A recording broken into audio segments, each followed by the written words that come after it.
안녕하십니까. 안녕하십니까. 샘투 타일러의 로우 타일러고요. 네, 샘투 타일러의 샘입니다. 오늘은 약간 그런 얘기를 좀 해보고 싶네요. 슬램덩크 더 퍼스트 슬램덩크가 개봉을 한 지 좀 됐잖아요. 그렇죠. 300만이 넘었어요. 아, 벌써요? 그렇다고 하더라고요. 보셨나요? 아직 안 봤죠. 어. 아직 안 봤는데 보고 싶은 마음은 좀 있습니다. 요새는 그 덕후의 기준이 어딘지 모르겠어요. 근데 어느 순간부터 일본 애니메이션을 찾아보거나, 그렇죠. 일본 만화를 이렇게 깊게 파고들거나 하게 되면 약간 덕후로 분리가 되더라고요. 이거를 진지하게 진짜 어마어마한 애니메이션을 섭렵하고, 네. 더 나아가서는 피규어까지 사시는 분들을 덕후다, 네. 일본 애니메이션 덕후다라는 표현을 이제 하게 됐는데, 네네. 사실 저는 그걸 처음에 이해를 못했어요. 어떤 걸요? 그 일본 문화를 좋아하는 사람들이 덕후가 되는 그 과정에 저는 없었기 때문에, 네. 그게 어느 순간부터 그게 됐다는 게 좀 신기하더라고요. 왜냐하면 그 기준으로 따지면 옛날에는 전 국민이 일본 문화 덕후였습니다. 그렇죠, 그렇죠. TV에서 해주는 게 99%가 일본 만화였어요. 네네. 어머니가 밥 먹으라 하고 이제 요새 들으면 좀 그런 일이 있었나요라고 할 정도지만, 옛날 5시가 되면 다 집에 들어갑니다. 그렇죠, 그렇죠. 만화 보러. 맞습니다. 만화 보러 들어가면 무슨 만화를 보느냐? 일본 만화를 봅니다. 그렇죠. 일본 만화를 더빙한. 그렇죠. 한국 방송사에서 해주는. 그렇죠. 정규 방송에도 해줬거든요. 맞아요, 맞아요. 요즘에는 없더라고요, 그런 게. 그게 이제 투니버스라는 만화 전문 채널이 생기면서 그거를 보고 자란 세대가 있더라고요. 저희보다 조금 이후 세대네요. 그런 것 같아요. 네. 그래서 어릴 때는 어떤 느낌이었냐면, 일본 문화가 들어오면 우리나라 문화가 다 먹힌다. 네. 잠식당한다. 알게 모르게 일본 문화를 몰래 밀수하시는 분들이 많았어요. 그렇죠, 그렇죠. 맞습니다. 비디오 테이프라든지 뭐 CD라든지 네. 뭐 음악 테이프라든지 네. 이런 거를 몰래 들었습니다. 그렇죠. 굉장히 또 트렌디한 걸로 또 하지 말라면 더 하고 싶어지잖아요, 사람이. 그렇죠. 네네. 약간 어떤 느낌이었냐면, 탈북민들이 그런 말씀하시잖아요. 네네. 한국 드라마를 이제 몰래 CD, DVD로 본다. 네. 그런 말씀하셨잖아요. 맞습니다. 불과 한 20년 전, 그쵸, 한 20년 전이죠. 20년보단 좀 더 됐을 것 같아요. 이제 한 30년 전? 아니죠. 한 20년, 한 25년 됐습니다. 25년. 네네네. 딱 25년 됐네요. 네. 25년 전쯤만 해도 한국 사람들이 일본 문화를 그렇게 접했습니다. 아예 불법이었나요? 불법이었죠. 저는 합법이 된 이후에 접해가지고. 이게 이제 98년도, 97년도 요쯤 네. 들어서 이제 합법화가 되고, 네.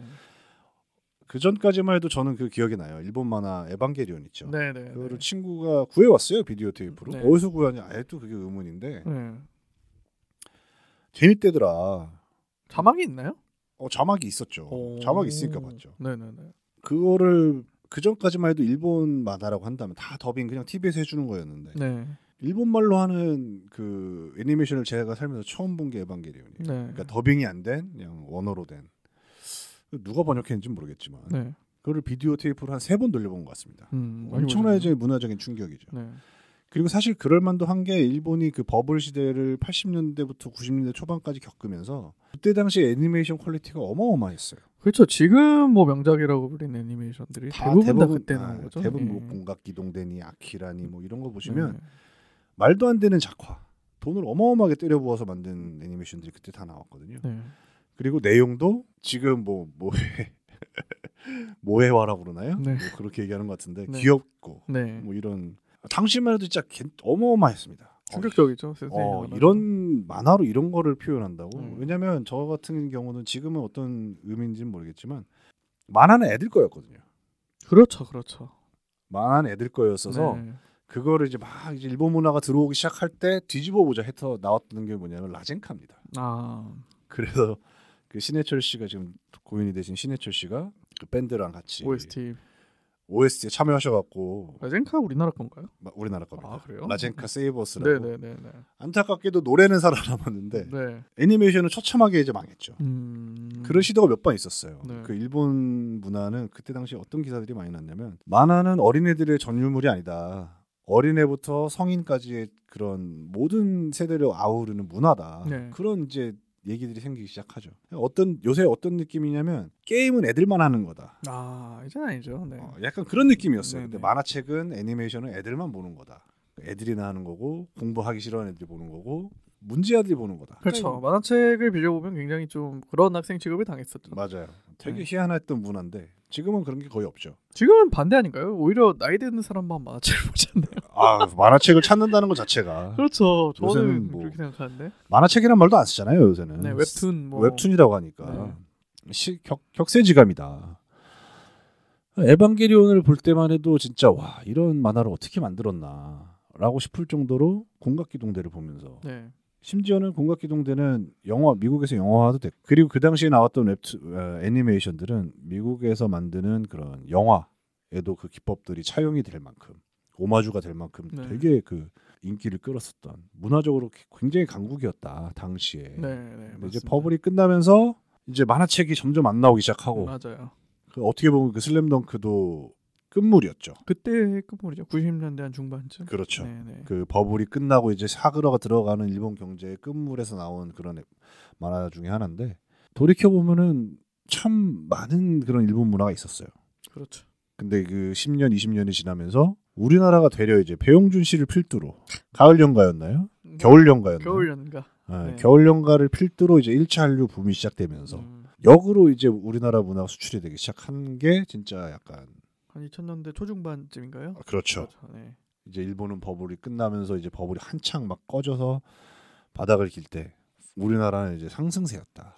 사실 2000년대 초반만 하더라도 일본 드라마도 굉장히 많이 보던 시절이거든요. 굉장히 봤죠. 네. 굉장히 많이 봤죠. 그러니까 한국 드라마는 볼 게 없다. 맞아요. 일본 드라마가 다 명작이다. 맞아요. 근데 요즘은 그게 완전히 뒤바뀐 것 같아요. 맞아요. 네. 못 보죠 이제. 네, 좀 그렇더라고요. 드라마도 그때 당시만 해도 이제 굉장히 정말 명작들이 많았거든요. 진보적이고 뭔가 클리셰가 아닌 약간 이런 느낌의 일본 드라마 영화들이 많았는데 맞아요. 지금은 반대가 됐어요. 완전 반대가 됐죠. 제 궁금증은 우리나라 이제 정점인가 내려갈 일만 남았는가. 그러니까 한류가 이제 더 올라갈 것인가 여기서.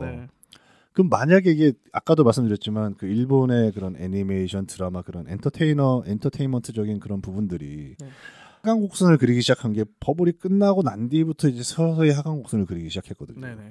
그럼 한류가 하강곡선을 그린다는 건 우리 버블이 꺼져가는 건가? 한국의 경제도 하강곡선을 그리고 있다는 신호가 되는 게 아닌가? 아니면 이미 시작이 됐던 거 아닌가?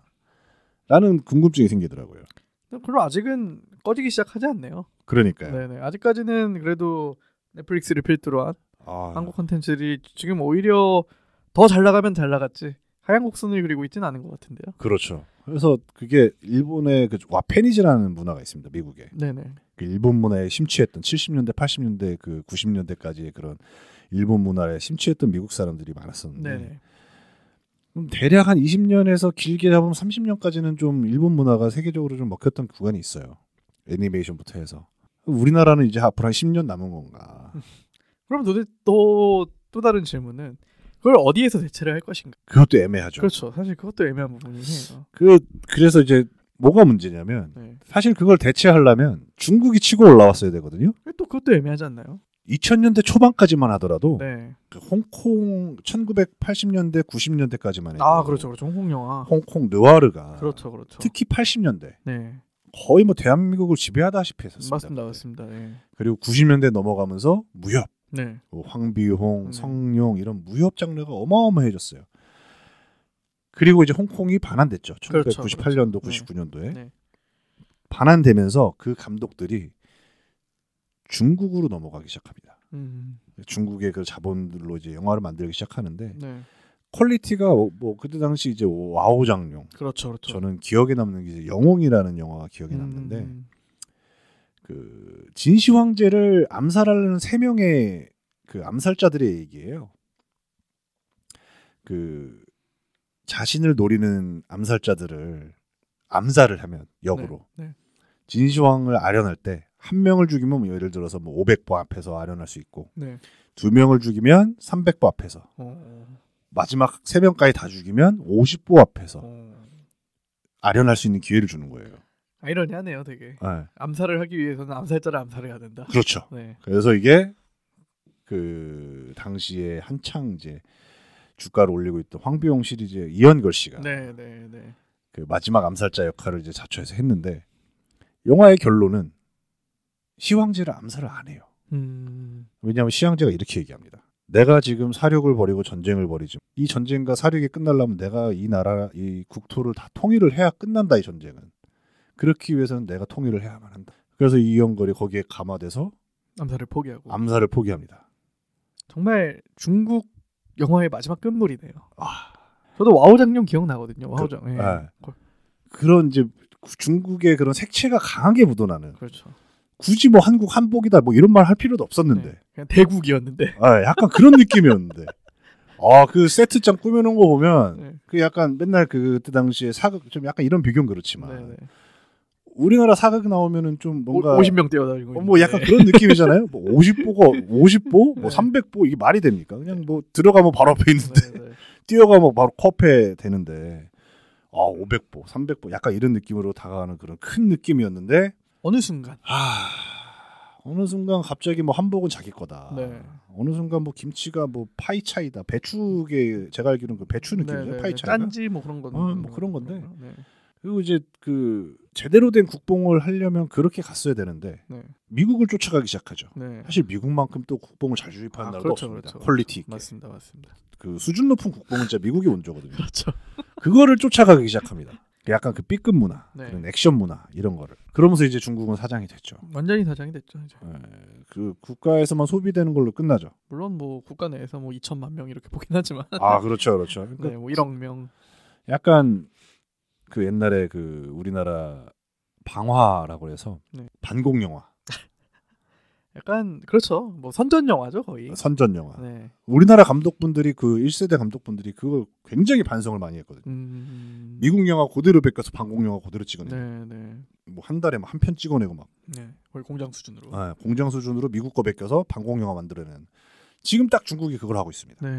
안타깝죠. 정말 말씀 들어보니까 그 와호장룡 그때가 마지막인 것 같아요. 그 이후로는 생각나는 게 하나도 없거든요. 2000년대 초중반까지만 하더라도 중국 영화가 괜찮았다. 그 홍콩에서 한창 날리던 배우들, 뭐 감독들이 대거 이제 중국으로 편입되면서 홍콩에서 찍었건 아니면 뭐 중국 본토에서 찍었건 굉장히 문화적으로 뭔가 꽃을 피우는 게 아닌가라고 했었는데 어느 순간부터. 그래서 제가 봤을 때는 한국은 어디까지 갈 것인가. 만약에 10년 뒤에 끝난다면 대체제는 나올 것인가. 그게 가장 애매한 것 같아요. 저는. 그리고 사실 미국도 이제 미국이 지난 10년간 마블이 이제 압도했잖아요. 그런 블록버스터형 영화들 압도하고 극장을 거의 점거해 왔잖아요. 드라마적인 요소인 거는 이제 미국도 1900년대 말 90년대 말부터 2000년대 중반. 그렇죠. 그때가 피크였죠. 미국 드라마 역시. 그때도 미국 영화가 굉장히 뭐랄까요. 지금도 뭐 미국 영화 중에 그런 영화 많긴 한데 그런 영화보다는 좀 더 이제 마블이라든지 뭐 DC라든지 이런 오락 엔터테인먼트적인 영화들이 더 주목을 받아왔잖아요. 지난 10년간. 그렇죠. 그 부족한 부분을 한국이 좀 채워주지 않고 있나 지금. 그 예전에 90년대 2000년대 중반까지의 그런 스토리 위주의 뭔가 생각할 거리를 던져주는 그런 영화들을 지금 한국이 만들어내고 있지 않나. 제가 얼마 전에 10년 전 드라마를 한번 다시 보기로 지금 주행을 하고 있는데 한국 드라마. 확실히 그 10년간에 물론 이 트렌드가 바뀐 것도 있지만 그런 뭐 콘텐츠 자체 좀 퀄리티라고 할까요? 많이 올라갔습니다. 굉장히. 많이 올라갔죠. 정말 많이 올라갔더라고요. 약간 좀 10년 전 그 당시에는 명작이라고 해서 지금 찾아보고 있는데 지금 봐서는 좀 약간 오히려 어색한. 최근 작품과 비교해봤을 때는 조금 어색하죠. 그런 부분이 많더라고요. 꽤나. 맞아요. 그래서 일본, 한국이 굉장히 급성장했다. 급성장은 아니죠. 사실 엔터테이너 쪽에서 보면은 꾸준히 성장을 했다. 꾸준히 성장하고 있고 사실 앞으로도 꾸준히 성장할 가능성이 크지 않나. 라는 생각이 듭니다. 일본 거 몰래 훔쳐보던 해적판이라고 했죠. 그렇죠. 해적판이죠. 해적판이라고. 심지어는 했습니다. 그 드래곤볼도 말도 안 되게 뭐 드래곤의 비밀 이런 걸로 해갖고 500원짜리 책으로 팔고 그랬거든요. 그럼 1편이라고 보면 1편이 아니에요. 한 뭐 7권에서 시작합니다. 1편이. 그때는 뭐 저작권의 개념도 거의 없을 때니까. 완전 중국이랑 똑같죠. 다 베끼는 거죠. 그냥 모든 걸 다. 그랬던 게 이제 넷플릭스 1위를 밥 먹듯이 하는. 그렇죠. 사실 이것도 뭐 1, 2년밖에 안 됐네요. 생각해보니까. 그렇죠. 최근에 얘기죠. 굉장히 최근이네요. 아직 조금 시간이 있겠네요. 그러니까요. 아직 정점은 오지 않은 것 같다. 저도 그렇게 생각합니다. 그리고 생각해보면 또 이제 2000년대 초반 중반부터 시작이 됐다고 보는 게 그때부터 이제 뭐 올드보이 뭐 그 전부터도 있긴 했지만 간단히 그다음부터 이제 세계적으로 뭔가 문화가 수출되는 그런 바탕이 마련되지 않았나 싶습니다. 그때는 뭔가 이제 약간 매니아적인 요소가 부각됐다고 그렇죠. 하면은 지금은 이제 대중적인 요소가 확실히 맞아요. 좀 전 세계적으로도 좀 어필을 하는 시대가 되지 않았나. 맞습니다. 라는 생각이 듭니다. 참 이 모든 걸 겪어온 저로서는 네. 격세지감, 다홍이 된다. 뭐라 그러죠? 그 말 타다가 떨어졌더니 말이 왜? 세옹지마. 세옹지마입니다. 네. 세옹지마. 또 이러다가 세옹지마라는 말이 또 나오게 되고 격세지감이라는 말이 나오게 되면 또 안 좋게 되는 거겠죠. 그렇죠. 뭐 또 시간이 지나면 또 어떻게 바뀔지 또 지켜보는 재미가 있을 것 같습니다. 맞습니다. 그래서 오늘은 그냥 제가 살아오면서 겪어온 그 문화 한중일 문화에 대해서 좀 얘기를 좀 해봤고요. 네네. 오늘 여기까지 들어주셔서 감사합니다, 여러분. 알겠습니다. 네, 매주 목요일마다 로우타이러님의 방송 팟빵에서 오디오 콘텐츠로 들어보실 수 있으시고요. 유튜브 샘투타이러 채널에서 영상 콘텐츠로 만나보실 수 있으시니까 좋아요, 댓글, 구독 부탁드리도록 하겠습니다. 감사합니다, 여러분. 감사합니다.